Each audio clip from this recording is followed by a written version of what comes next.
Pendant toute la période où j'étais chez mes grands-parents, j'étais encore assez légère dans mon esprit.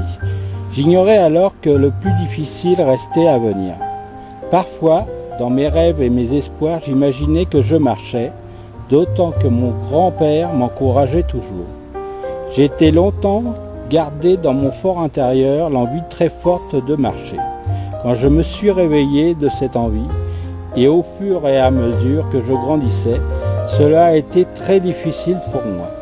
Encore aujourd'hui, je l'avoue, cela m'est très difficile d'accepter cette dure réalité. Malgré mon handicap, j'aimerais réaliser des choses banales.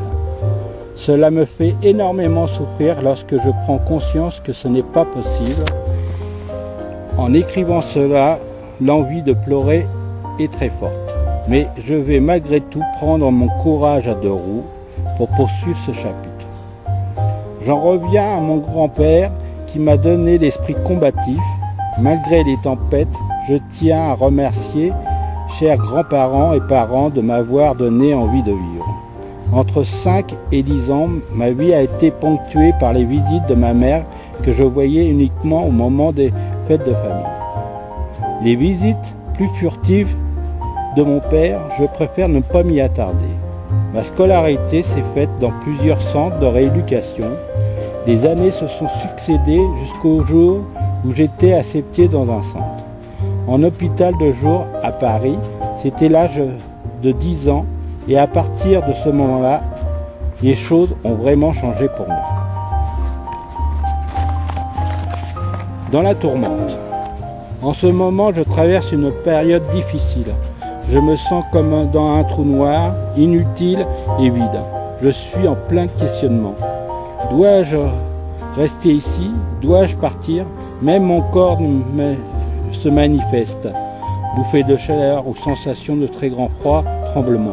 Manu nous a quittés.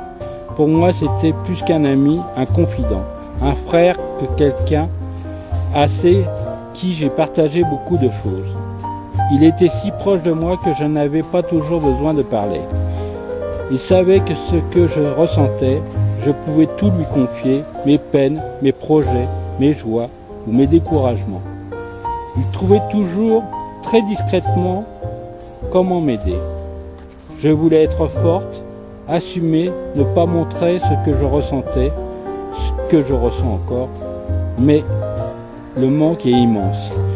Il n'y a pas de mots pour exprimer, ne plus le voir, ne plus l'entendre, sa voix, son rire, le bruit de son fauteuil, ne plus avoir d'échange, de contact physique, ne pas pouvoir s'exprimer, sa révolte, que c'est difficile. Mon malaise est très profond et cela n'a rien à voir avec mon handicap. Bon, on s'arrête là.